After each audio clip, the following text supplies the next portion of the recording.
Salut les Stress Fighters! Là, je vais vous parler du salon Préventica. En fait, le salon Préventica, c'est un salon sur la prévention au travail, notamment une partie santé au travail, risques psychosociaux, qualité de vie au travail. C'est surtout de cette partie-là que je vais vous parler.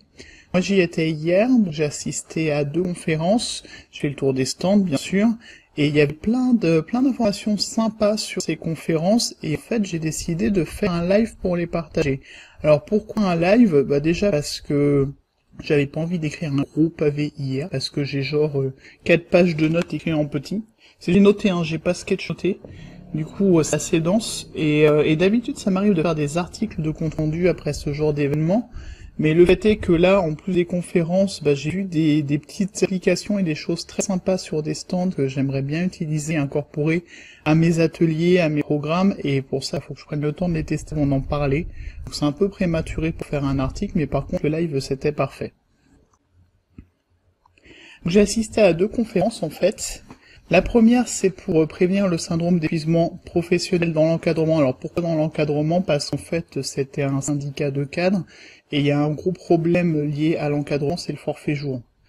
Ce qui fait qu'il y a beaucoup de dépassements et de surinvestissement dans les cadres, parce qu'il y a cette notion de forfait jour, on va finir par faire des horaires trop élevés pour tenir une charge de travail qui est elle-même trop élevée.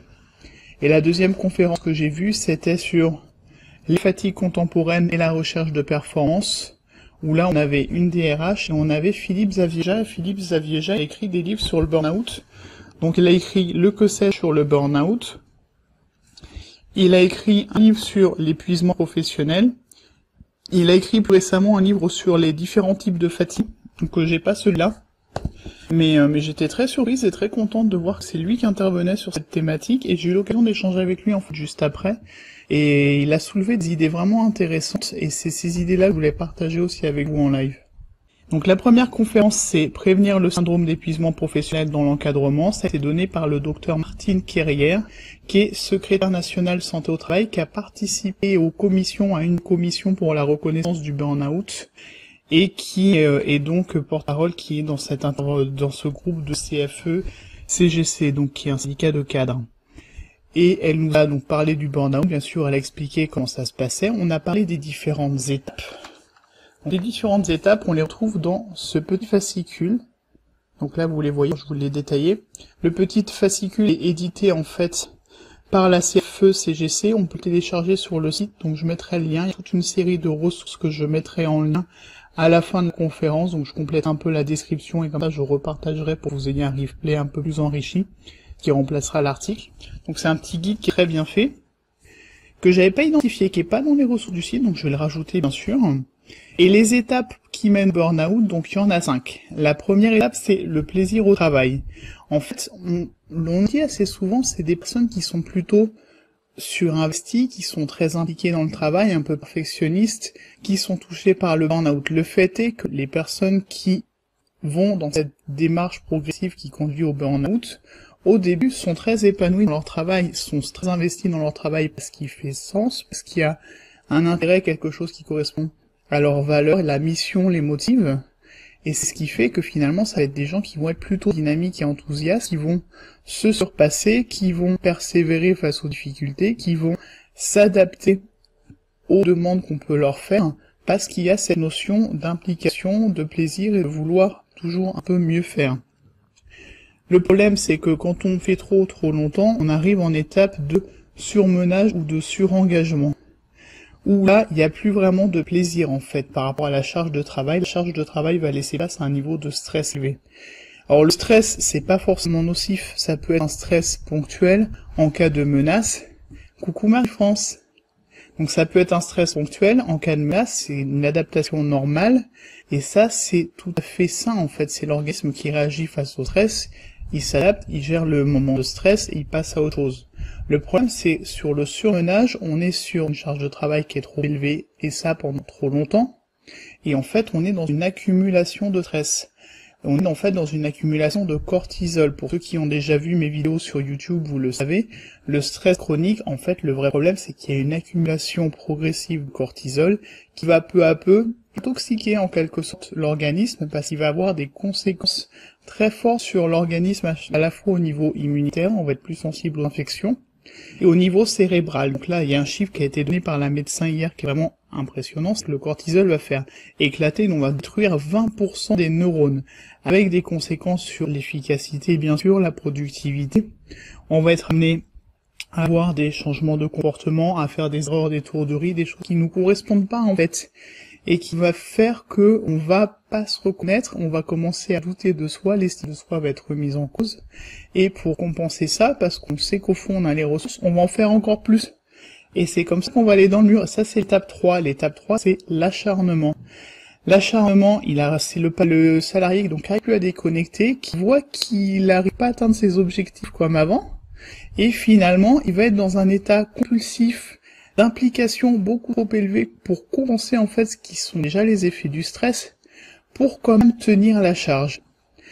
Il va tenir comme ça pendant un certain temps, ça va encore faire augmenter le cortisol, donc il va encore plus cumuler le stress, il va encore plus avancer dans la progression vers l'état de burn-out. Et il va y avoir une étape de désillusion, où là il y a une forme de lâcher prise en fait. Mais pas du lâcher prise au sens ce qu'on essaye d'enseigner en fait, pour se détacher d'une situation qu'on peut pas contrôler, accepter la situation et passer vers autre chose. C'est une prise de conscience qu'on n'arrive pas à faire ce qu'on attend de nous, ce qui est extrêmement frustrant.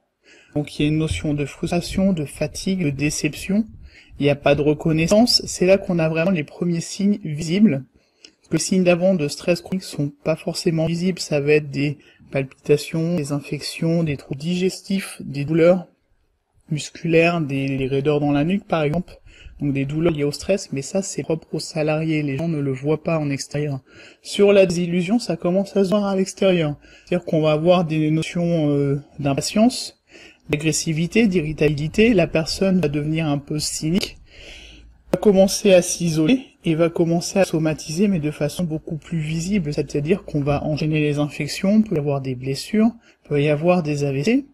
Donc là, on est vraiment dans un état où l'organisme est proche de l'épuisement. C'est l'étape juste avant le burn-out.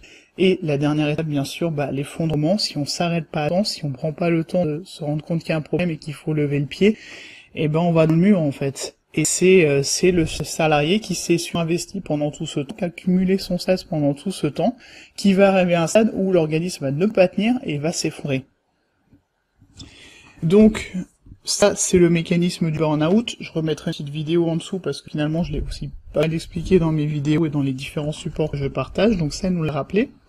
Il faut savoir que le titre de la conférence était marqué burn-out sur sa slide. En fait, elle parle pas de burn-out, elle parle de syndrome d'épuisement professionnel, parce qu'on trouve des définitions de syndrome d'épuisement professionnel dans la littérature. Le burn-out, on commence à en avoir, mais c'est beaucoup plus récent en fait, ça date du rapport de l'année dernière de l'Académie de médecine qui l'a cité, mais qui parlait quand même d'épuisement professionnel dans son titre principal, et la HS a sorti ses recommandations, donc là il y a quelques semaines, donc j'ai fait un article sur le sujet où j'ai analysé tout le rapport, mais eux parlent plus de syndrome d'épuisement professionnel, et il y a un guide qui existe, donc là qui est dans les ressources du site, vous pouvez le télécharger, je remettrai le lien, c'est le syndrome d'épuisement professionnel ou burn-out, donc qui est une co-réalisation de l'ANAC, de l'INRS et du ministère de l'Emploi.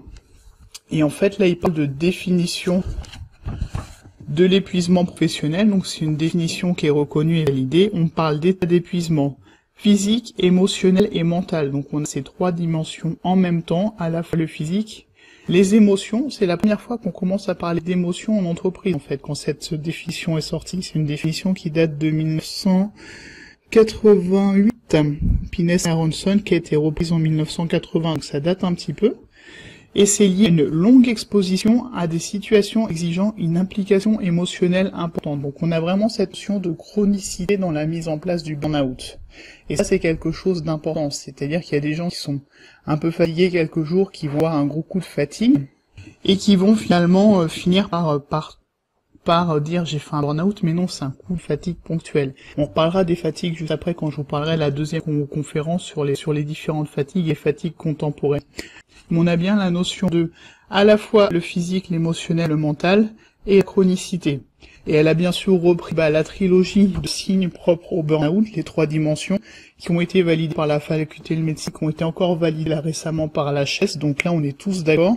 C'est la trilogie que je reprends quand j'ai fait la vidéo sur Game of Thrones, c'est l'épuisement, émotionnel et physique, c'est-à-dire qu'on est sur une fatigue qui va pas être récupérée par le sommeil, et il y a un épuisement émotionnel qui est lié à l'attaque du cortisol à la fois au niveau de l'hippocampe et de l'amygdale dans le cerveau, qui va faire qu'on peut avoir des moments de pétage de plomb qui vont faire qu'en fait on va avoir une perte d'estime de soi qui est assez conséquente quand on est dans une situation de stress chronique et qu'on se rend compte qu'on perd ses moyens. En fait, c'est des personnes qui sont très performantes à l'origine et qui vont ne plus réussir à faire ce qu'on attend d'eux.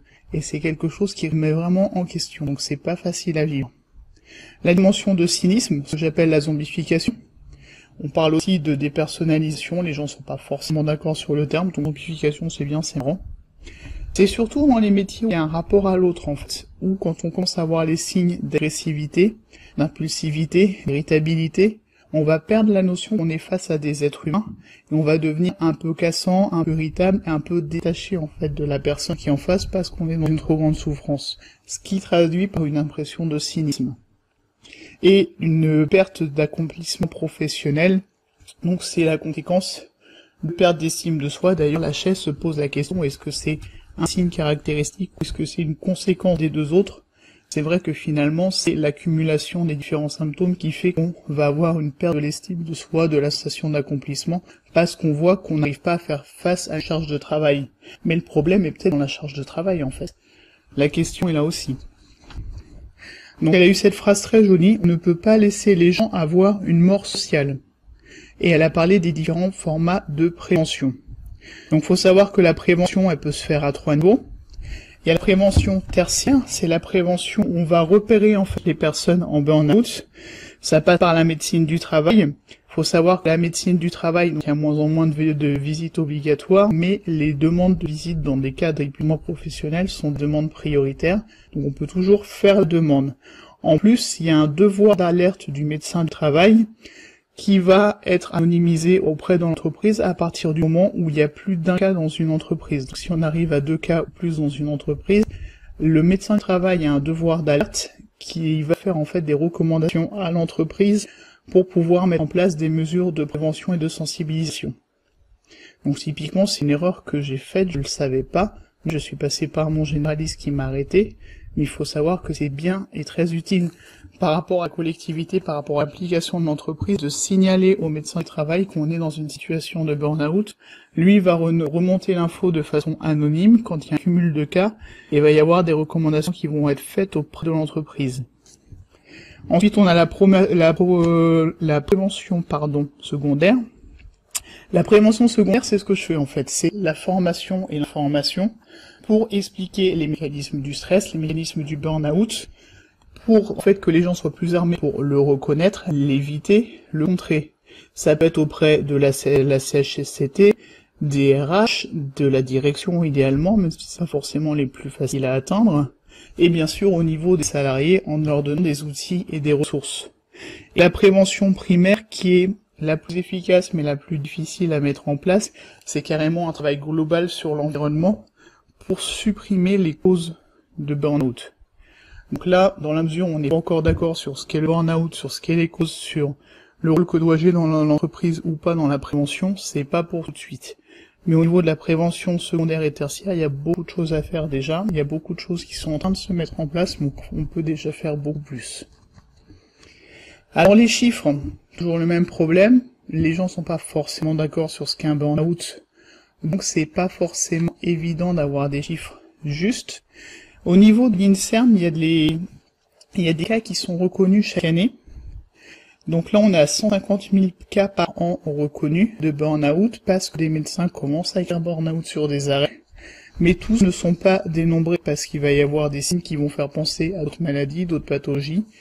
Donc là encore, on est toujours dans la fourchette large et floue des chiffres de burn-out. Mais par contre, ce qu'on sait, c'est qu'au niveau des indemnités journalières sur des arrêts de travail, sur des arrêts de longue durée, il y en a 20% qui sont liés aux risques psychosociaux. Donc ça va être des risques psychosociaux non reconnus, on va être sur de la fatigue chronique, de l'épuisement, donc le fameux burn-out, des dépressions qui durent, des syndromes d'anxiété généralisée, des syndromes de stress post-traumatique. Il faut savoir que tous ces tableaux-là, donc psychosociaux, ne sont pas encore reconnus en maladie professionnelle, mais rentrent dans ces cases Indemnités journalières longue durée qui sont palliées à finalement des traumatismes ou des maladies longue durée reconnues comme des cancers ou des maladies un peu plus fréquentes déjà dans les tablettes entre guillemets. Et ça leur coûte 4,4 milliards par an. Donc juste cette part de 20%, c'est lié aux risques psychosociaux.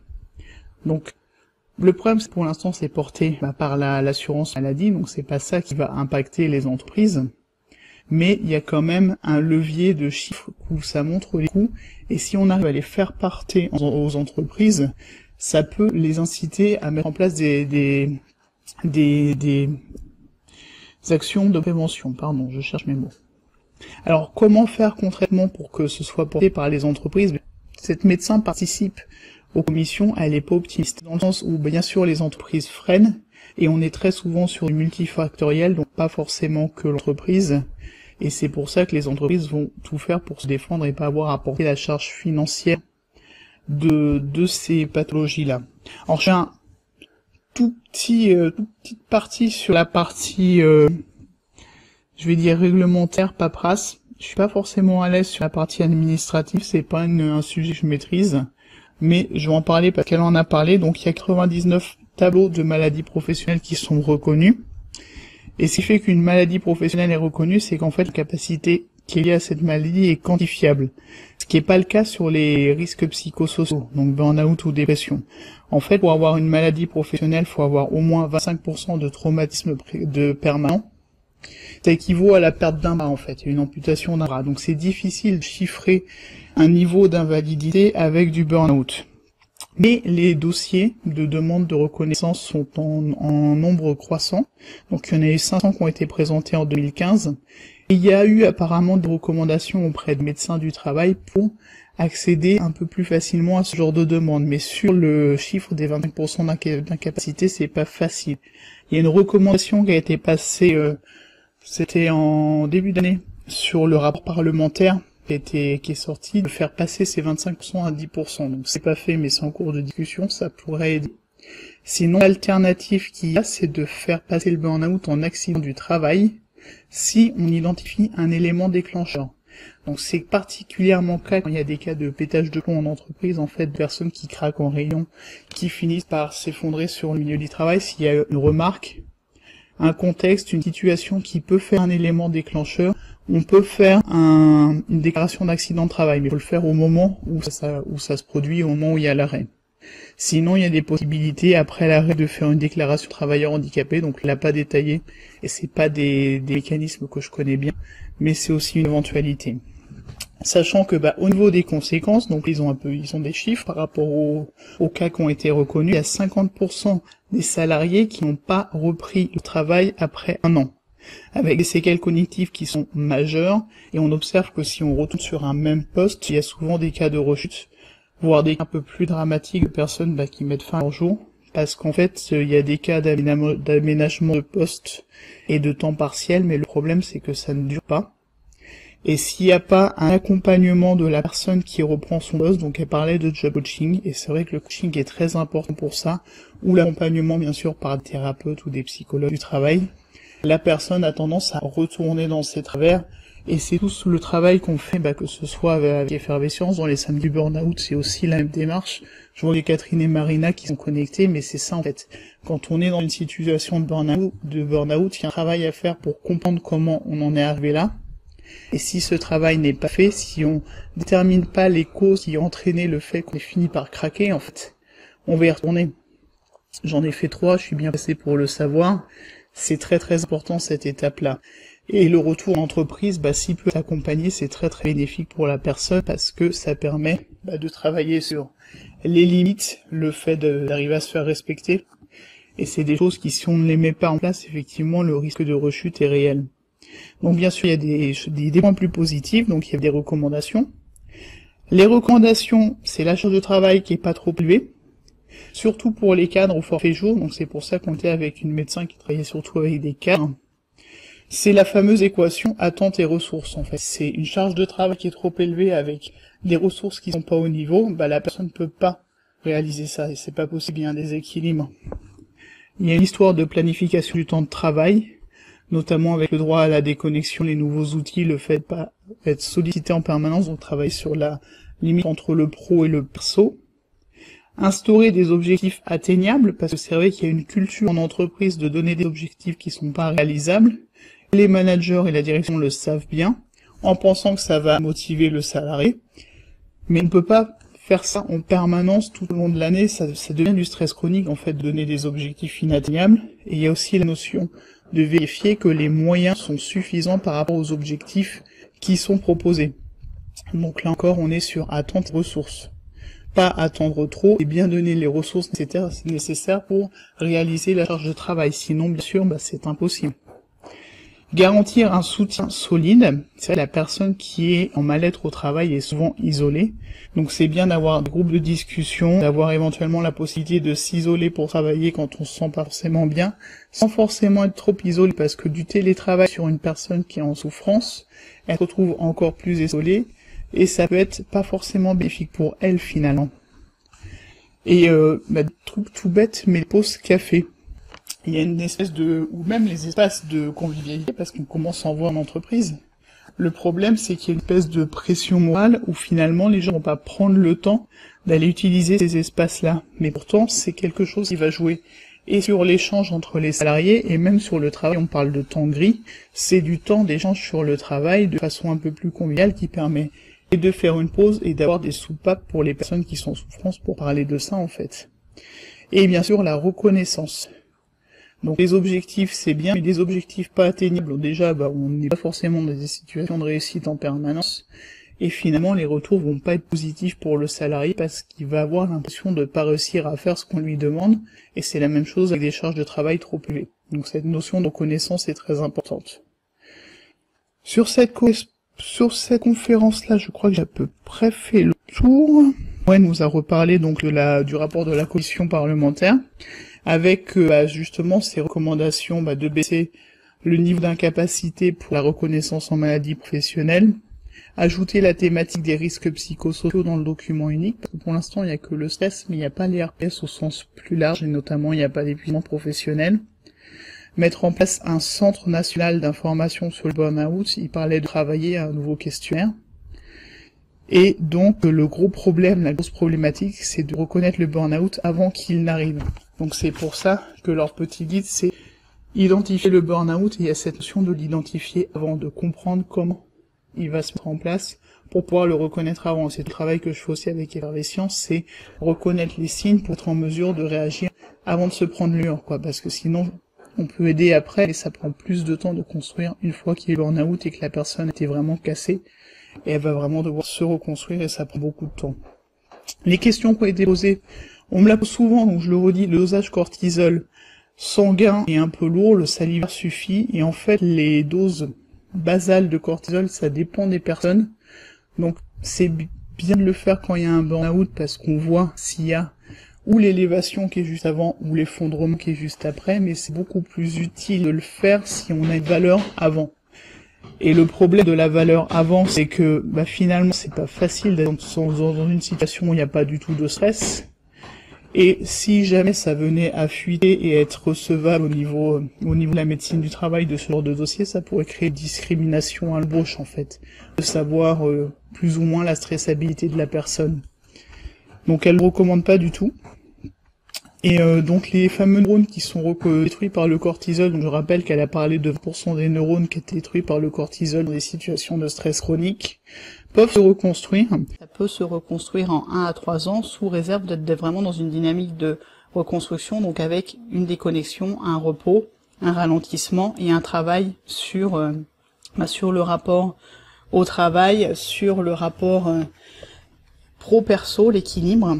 Et dans ce cas, elle a souligné l'importance du job coaching, avec un travail en individuel avec le salarié, mais aussi un travail avec le management et la direction, pour sensibiliser aussi et accompagner l'encadrement dans la réintégration du salarié en entreprise. Donc c'est quelque chose qui est très pertinent, c'est quelque chose que je propose avec plusieurs confrères. Il y a vraiment cette idée-là de, quand on a fait un burn-out, il faut travailler sur les causes pour pouvoir reprendre et retrouver un équilibre qui empêche de rechuter. Je vais passer à la deuxième conférence. La deuxième conférence, c'était sur les fatigues contemporaines et la recherche de performance. Et là, on avait une DRH, Audrey Poulain, qui est DRH à la SNCF et qui est aussi porte-parole de l'ANDRH, donc qui est un syndicat, une association de DRH. Et il y avait donc Philippe Zavieja, donc j'ai montré ses livres tout à l'heure, je les remonte pour ceux qui n'étaient pas là au début, qui a écrit sur le burn-out. Il a fait le que sais-je sur le burn-out. Il a fait un livre sur l'épuisement professionnel. Il a fait un livre sur les différents types de fatigue. Alors celui-là, je ne l'ai pas. Mais j'étais super contente de le voir en conférence. J'avais reconnu sa voix en mode, j'ai déjà entendu à la radio, et quand ils ont donné le nom, j'ai dit, ah cool. Donc je suis allée le voir à la fin, on a pu un peu approfondir ce qu'il a dit pendant la conférence. Il a soulevé des points qui sont vraiment très très intéressants, et c'est aussi pour ça que je voulais faire un live plutôt qu'un article, pour qu'on puisse échanger ensemble sur ces points, parce que ça soulève des questions qui sont vraiment fondamentales. Alors, fatigue contemporaine et recherche de performance. Déjà, on va commencer par définir ce qu'est la fatigue. Donc, Audrey Poulain, la DRH, a proposé une typologie de fatigue qui était assez large avec plusieurs types de fatigue. On a la fatigue physique, qui est la fatigue qui est réversible. La fatigue mentale, qui est, elle, est liée à une hypersollicitation. On parle de charge mentale. Ceux qui ont vu la petite BD sur la charge mentale des femmes au foyer savent de quoi il s'agit. C'est vraiment cette charge mentale-là qu'on retrouve aussi au travail. Cette charge mentale va faire des strates différentes de fatigue qui peuvent entraîner un stress chronique et un burn-out. Donc c'est lié à une forme de fatigue mentale et à une accumulation de contraintes, éventuellement à des injonctions contradictoires. La fatigue digitale et numérique, ça c'est la sollicitation permanente, donc qui est aussi liée à la fatigue mentale, avec les différents outils qu'on a actuellement qui fait qu'on est tout le temps joignable et qui casse la frontière entre le pro et le perso. Il y a d'abord des symptômes physiques avec les yeux qui piquent, une fatigue oculaire, le fait d'être tout le temps connecté, et après on passe en fatigue mentale avec cette notion d'hypersollicitation, de pas avoir d'espace en fait où on peut ne pas être dérangé, et cette notion d'être submergé d'informations qui fait que trop d'informations sont difficiles à traiter. On parle d'infobésité et la personne se sent dépassée par l'accumulation des demandes. Il y a aussi une fatigue de trop de choix qui est en partie liée à ces nouveaux outils. Il faut savoir que maintenant tout est possible et du coup ça met une forme de pression de devoir en fait choisir quelque chose et de devoir partir d'une feuille blanche, alors qu'avant il y avait peut-être des itinéraires qui étaient un peu plus tracés, moins de possibilités de finalement se perdre, s'égarer ou faire quelque chose qui finalement va pas nous sembler à la hauteur, et ça crée une forme de pression. Et il y a le problème de décloisonnement de la vie pro et perso qui est une conséquence de ces nouveaux outils, de cette hyperconnexion et de cette charge mentale. Alors Philippe Zavieja a rebondi là-dessus en donnant une classification qui est un peu plus soft et un peu plus... il y a moins de termes, donc c'est peut-être plus facile de s'y retrouver. La plus simple, elle a juste deux entités. C'est celle que j'avais reprise sur ma vidéo sur le burn-out avec Game of Thrones. C'est la bonne fatigue, c'est la fatigue physique dont on a identifié la cause et qui va céder au sommeil ou au repos. C'est-à-dire qu'on est fatigué, on sait pourquoi, si on se repose, on va repartir. C'est la pile qui va se vider progressivement parce qu'on est fatigué, mais on va se reposer, ça va la recharger et on va repartir. Tandis que la mauvaise fatigue, c'est ce que j'explique avec le burn-out, on n'est pas dans une notion de pile qui se vide, mais dans une notion de pile qui s'oxyde, donc qui se remplit de stress. Et on n'a pas forcément la cause, ou si on a la cause, elle est jamais simple. C'est toujours une cause multiple, multifactorielle. Et cette fatigue-là, elle va pas céder au repos, en fait. On va se coucher fatigué, on va se réveiller fatigué. C'est une fatigue qui dure dans le temps. Et donc on est vraiment dans la notion d'accumulation de stress et de fatigue entre guillemets toxique. On peut avoir une fatigue qui est physique, avec des symptômes physiques de douleur, de tension, une fatigue sensorielle, que ce soit au niveau de l'hyperstimulation oculaire pour les gens qui sont sur les écrans. Ça peut être aussi des fatigues sensorielles liées aux odeurs, on n'y pense pas souvent, mais c'est quelque chose qui est très épuisant, par exemple pour les personnes qui travaillent au contact des ordures, des ménagères, des personnes qui travaillent au contact de parfums, de senteurs un peu fortes, ça stimule en permanence le cerveau. Il faut savoir que l'odorat est la partie le plus directement reliée au cerveau et la partie la plus sensible. Quand il est en permanence stimulé, c'est fatigant. Et les fatigues psychiques et émotionnelles, donc là on est sur les notions de charge mentale. Les facteurs de fatigue actuels, donc c'est la communication asynchrone, tous ces nouveaux outils la communication synchrone, pardon, donc tout ce qui était outils de communication asynchrone qu'on avait avant, comme le courrier ou même les mails. À l'époque, les mails étaient des outils de communication asynchrone, sont devenus dans les attentes des gens des outils de communication synchrone, c'est-à-dire qu'on pose une question par mail qui peut être relativement complexe, mais on attend quand même une réponse immédiate. Et ça fait beaucoup trop d'injonctions en même temps, et le cerveau n'est pas fait pour fournir des réponses complexes dans des laps de temps courts, et surtout, ça correspond à une interruption de travail, donc on est toujours stimulé en permanence, ce qui empêche d'être efficace au travail. Il y a aussi le fait que finalement, pour se construire, on a souvent le besoin de se confronter au non, donc aux limites, et finalement c'est de moins en moins vrai, à la fois dans l'éducation et dans le travail et dans la vie en général, où on a cette notion, donc qu'on parlait avec la DRH dans cette typologie de fatigue, du fait qu'il n'y a plus de limites. Maintenant tout est possible dans les choix, et tout est à construire. Donc avant on était dans un labyrinthe où il fallait faire des choix d'orientation, maintenant on est sur une plaine déserte, et c'est à nous de tout mettre en place. Donc à la fois ces itinéraires, donc ces choix de vie, mais aussi les rôles qu'on va endosser. Donc on est dans une notion de cumul de rôles, de cumul de costumes différents. Le costume de la femme au foyer, de la maman, de la personne qui travaille, de la personne qui fait son sport, de la personne sociale qui sort pour voir ses proches et sa famille. Et en fait, c'est à chaque fois des rôles à construire qui vont demander un effort d'interprétation quand même, parce qu'on est dans une notion de rôle qu'on porte.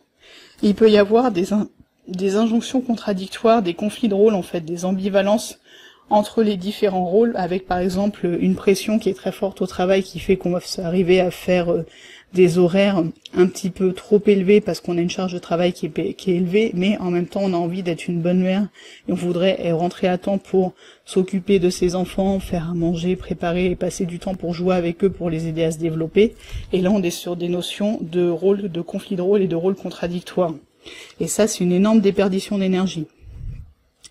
Donc le thème c'était la fatigue et la recherche de performance, et il y a un point qu'a soulevé Philippe Zavieja qui est très important, c'est que la performance est complètement galvaudée dans son sens en français en fait. C'est-à-dire que la performance en anglais, c'est le comportement face à une situation donnée, c'est le fait de performer, c'est réaliser quelque chose. Dedans il n'y a pas du tout de notion de jugement. Tandis qu'en français, quand on parle de performance, il y a une notion d'efficacité, de résultat, du fait de réaliser quelque chose en fait de haut niveau d'efficacité, et c'est quelque chose qui est en fait une mauvaise traduction de l'anglais, c'est-à-dire que la performance en soi, c'est juste de réaliser ce qu'on attend de nous, et on s'est mis une surpression de faire quelque chose d'exceptionnel entre guillemets, alors que c'est pas ça le sens profond de performance. Donc c'est de la mauvaise traduction par rapport à la littérature, que ce soit de la littérature de management, mais la littérature santé, qui est dans une idée de juste arriver à faire les choses, ressources, moyens, toujours cette fameuse équation. Et la notion de performance est aussi galvaudée par le fait qu'on a une tendance de plus en plus, depuis les Lumières en fait, à comparer le fonctionnement du corps humain aux machines. C'est-à-dire que, surtout depuis que le corps est devenu un outil de travail, on a tendance à comparer le corps comme à un outil, à une machine qui nous permet d'avancer, de réaliser des choses. Et de plus en plus, on a tendance à comparer un organe individuellement à une machine. Et typiquement, c'est le cerveau avec l'ordinateur. Et en fait, c'est complètement faux, parce que la machine a des ressources et une conception qui n'est pas celle du corps humain. Elle n'a pas besoin de se reposer et de faire des pauses. Ça arrive qu'elle en ait besoin, c'est le cas par exemple des caméras qui vont se déconnecter pour se refroidir de temps en temps, mais globalement une machine a des ressources et une endurance qui sont pas celles de l'homme, et encore plus au niveau du cerveau, l'ordinateur a des capacités de mémoire, de calcul, de parallélisation des tâches qui ne sont pas du tout celles du cerveau humain, donc c'est une comparaison qui est biaisée d'avance, et c'est quelque chose qui crée une pression énorme et qui va entraîner un épuisement parce qu'on est juste sur une mauvaise conception du fonctionnement du corps humain. Il a parlé d'une image assez rigolote, c'est comme si c'était un ver de terre qui essaierait de rattraper un guépard.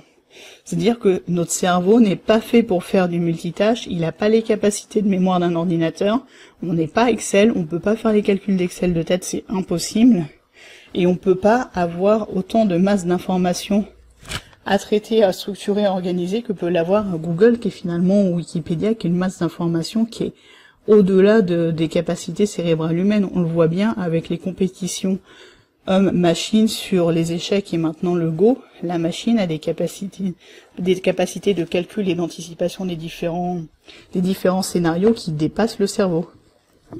Et ça va créer pour les personnes qui ont des attentes élevées, donc notamment les personnes un peu surimpliquées, surinvesties, les perfectionnistes, une fatigue, un épuisement, une notion de culpabilité, et finalement une remise en question parce qu'on a des référentiels qui sont plus les bons.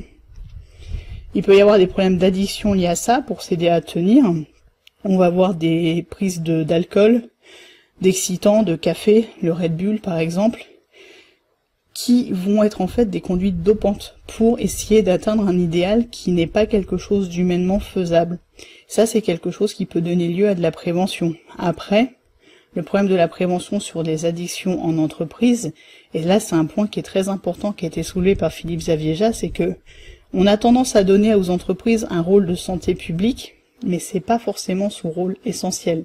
Bien sûr, elle a un rôle de prévention sur tout ce qui est les facteurs de fatigue, les facteurs de stressabilité, les facteurs de risque au travail qui vont être des risques physiques, mais tout ce qui est conduite et addiction, ça reste des décisions entre guillemets des collaborateurs.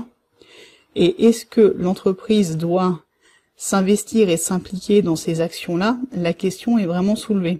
C'est-à-dire que sur le salon, il y avait beaucoup d'intervenants sur les risques psychosociaux, il y avait beaucoup d'intervenants, d'exposants sur en fait la sécurité dans le dur, donc ça va être les chaussures de sécurité, le matériel, les outils, où là bien sûr l'entreprise est responsable de la sécurité de ses salariés, mais il y avait aussi des intervenants sur les addictologies dans le cadre du travail, mais qui finalement peuvent avoir une source liée au travail, de stress, d'attente trop élevée, mais si la personne boit ou si elle a recours à des substances, souvent ça va être en dehors du travail, elle va faire ses prises d'alcool, de drogue ou autre chez elle, et finalement ça relève de son libre arbitre. Donc est-ce que l'entreprise doit intervenir sur ces conduites-là ou se limiter à de la prévention du stress et de la sécurité liée aux entreprises? C'est la question qui a été soulevée. Et c'est une question que je trouve très intéressante et que je voulais soulever ici aussi. Donc si vous avez des avis, des questions sur ce point-là. Alors je suis allée voir Philippe Zavieja à la fin pour en rediscuter. Et le fait est que l'entreprise n'est pas seul acteur de la pression qui va se mettre en place quand on va être dans une démarche de burn-out. Pour preuve, il m'a cité le côté politique, selon les différents régimes qu'on peut avoir en place, selon les différents pays, va pas y avoir les mêmes conséquences sur la pression qu'on va avoir en entreprise. C'est pareil avec les religions dominantes dans certains pays. Il y a des religions qui sont plus stressogènes ou plus ou moins, peut-être pas stress, mais qui vont mettre plus ou moins de pression sur les individus par rapport aux attentes liées à cette culture religieuse-là, qui va faire qu'il va y avoir plus de personnes qui vont craquer. C'est pareil, on a des cas de burn-out maternel, donc lui il reconnaît le burn-out maternel, ce qui n'est pas forcément le cas de tout le monde. Dans les publications de recommandations, on a cette notion de travail, c'est-à-dire que le burn-out pour eux c'est lié au travail. Mais il y a des burn-out qui, dans les faits, ne sont pas liés au travail. Dans ce cas, on peut pas impacter forcément uniquement l'entreprise dans un cas de burn-out. Donc, quelle est la part de l'entreprise dans la prévention? Quelle est la part des systèmes de santé ou de la sensibilisation grand public? La question est soulevée. Donc sa recommandation, on n'a pas eu le temps d'y arriver en conférence, mais on en a parlé après, c'est vraiment de proposer une prise en charge qui soit globale, c'est-à-dire que quand on est dans une démarche de prévention, c'est difficile de parler de stress, de parler de fatigue, de parler de déconnexion, mais de ne pas parler d'alimentation, d'activité physique, de méditation. Mais pour l'instant, pour autant, il ne faut pas que ces démarches de sensibilisation deviennent une source de pression pour les salariés. C'est-à-dire qu'il faut quand même garder un libre arbitre. Les décisions par rapport à l'alimentation ou au sport sont propres à chacun. Et il y a des démarches de prévention du stress qui seront beaucoup trop lourdes par rapport aux disponibilités de la personne et qui vont finalement constituer des pressions supplémentaires, voire des injonctions contradictoires supplémentaires. Si je prends l'exemple du Miracle Morning, où on va être dans l'idée de se lever 1 heure plus tôt pour faire des routines matinales qui sont finalement très longues et très denses et qui vont pas rentrer dans une journée de travail, c'est quelque chose qui finalement est plus stressogène que efficace par rapport à une démarche de stress défense. C'est ce que j'expliquais d'ailleurs dans l'atelier sur les stress fighters à toute heure, où pour moi la routine c'est en fonction du temps qui est disponible, en fonction de ce qu'on a envie de faire. Il y a des gens qui vont pas forcément être à l'aise avec la méditation assis sur un pouf, et vont faire de la cohérence cardiaque. La cohérence cardiaque a montré ses preuves face au cortisol. C'est largement suffisant, il suffit de faire 3 fois 5 minutes par jour. J'ai fait un article sur le sujet. Et finalement, il ne doit pas y avoir de pression dans la stress défense. Si on doit mettre une pression, je pense que c'est sur les entreprises pour mettre en place des démarches de sensibilisation, mais par rapport au travail. Et on peut travailler sur le rapport pro-perso dans le cadre de fixer des limites, mais on n'a pas à intervenir sur la partie addiction, alimentation ou sport, qui relève finalement du choix du salarié. C'est bien de le sensibiliser à ce que ça peut lui apporter, mais on peut pas mettre la pression sur une incitation à faire qui soit par exemple sanctionnée par des primes particulières ou des bonus particuliers. Ça se fait pas en France. Alors je sais plus dans quel pays, c'est un article qui a été partagé dans le groupe des Stress Fighters, je sais pas si c'est un pays nordique ou si c'est l'Allemagne ou la Belgique qui a fait ça. Mais il y avait cette notion d'incitation par la récompense à faire du sport et à manger sainement, qui, si dans l'intention peut se comprendre, est finalement assez moralisateur et pas forcément du rôle de l'entreprise. Donc, leurs recommandations par rapport à ça, donc des conseils d'hygiène de vie, de prévention par rapport au stress et à la fatigue, et des mises en place de conditions d'échange pour les individus en entreprise, une formation du management sur la fatigue, la performance, la notion de stress, avec des capacités d'animation, de facilitation, de sensibilisation à destination des managers par des interventions dans les entreprises, et au niveau des environnements, des nouveaux modes de formation comme les MOOC et des nouveaux modes de travail comme le travail libéré. Donc ils ont parlé, c'est le bouquin que j'ai là, de Slow Business, donc ils n'ont pas cité ce livre-là en particulier, mais c'est vrai que c'est un livre que j'avais trouvé dans ma dernière virée à un moulin à Bordeaux. Donc je l'ai pas encore lu celui-là, donc je vous ferai un retour quand je l'aurai lu. De Slow Business, de management des équilibres, donc de travailler à l'équilibre pro-perso au respect des horaires. Ils ont parlé de droit à la déconnexion, ils ont parlé bien sûr de télétravail, d'adaptation des horaires en fonction des chronotypes de chacun. Donc là on est sur de la chronobiologie, des personnes qui sont plus du matin ou plus du soir. Si on les force à travailler en décalé, ils vont pas être efficaces et ça va être une pression pour eux. Après c'est pas forcément facile de s'adapter au rythme de chacun, mais dans l'idée il faut donner une certaine flexibilité aux salariés sur l'organisation de sa journée de travail en fonction de ses compétences et de ses créneaux d'efficacité qui sont propres à chacun.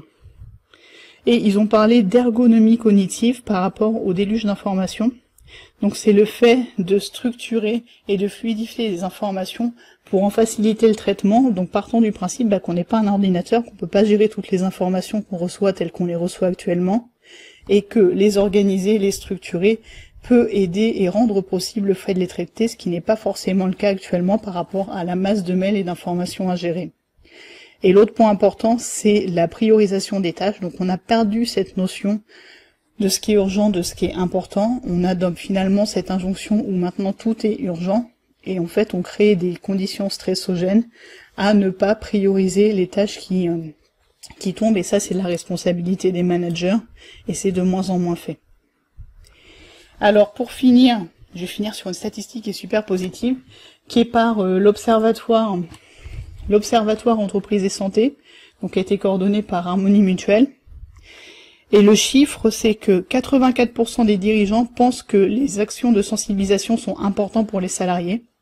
Donc ça montre qu'on a vraiment des choses à faire et des choses à mettre en place, que ce soit en sensibilisation au niveau des entreprises, au niveau des salariés, proposer des outils et proposer des actions pour expliquer, ce que je propose par exemple, c'est d'expliquer les mécanismes du stress, d'expliquer les signes à surveiller pour savoir quand la personne commence à être dans une situation de burn-out pour intervenir avant, de donner à la personne des outils pour gérer son stress. Donc il y a des outils pour contrer la hausse de cortisol. On peut apprendre à mettre des pauses dans son planning sans forcément faire quelque chose de stressogène. On adapte ces pauses autant qu'il est disponible. On peut faire des pauses de stress défense en mettant en place des outils de relaxation. Par exemple sur la pause déjeuner, ça peut être quelque chose de très sympathique pour inciter les gens à déconnecter et à prendre du temps pour soi. On peut faire de l'accompagnement individuel, ce qui est particulièrement intéressant quand on est dans une personne qui commence à être en souffrance, de l'avoir avant le burn-out, parce qu'on peut complètement rectifier le tir avant. On peut faire de l'accompagnement individuel pour accompagner la reprise au travail. Et ça, c'est vraiment essentiel, parce que si on reprend le travail sans avoir travaillé sur les causes de son burn-out et sans avoir travaillé sur son rapport pro-perso, la personne va retomber. Enfin, il n'y a pas de chiffres vraiment officiels, des chiffres de gens qui rechutent, mais c'est ce qu'a confirmé la médecin du travail qui est intervenue dans la première conférence. C'est ce qu'on entend régulièrement quand on fait des rencontres sur le stress et les RPS au travail. Il faut qu'on travaille sur le rapport au travail avant de reprendre, sinon on a vraiment un gros risque de rechute. Et tout ça, c'est des choses que vous pouvez trouver sur le site. Et il y a aussi des ressources qui étaient sur ce salon, donc là je vais vous mettre les liens. Donc, le petit guide pour identifier le burn-out, donc ça c'était pour la première intervenante, c'est fait par CFE-CGC, je vais vous mettre le lien juste à côté. Syndrome d'épuisement professionnel, donc ça c'est fait par l'INRS.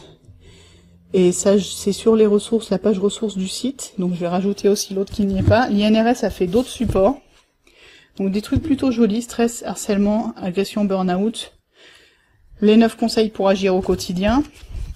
Il y a plusieurs petites plaquettes, donc j'ai dévalisé leur stand, si vous voyez cette vidéo, désolé, j'ai un peu tout volé.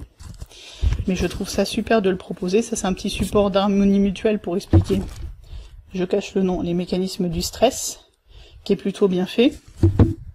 Et il y a des supports INRS qui sont aussi à destination de l'encadrement et des RH, pour détecter les risques psychosociaux en entreprise, et des choses un peu plus denses sur mettre en place des indicateurs, travailler sur le document unique en prenant en charge cette partie aux risques psychosociaux.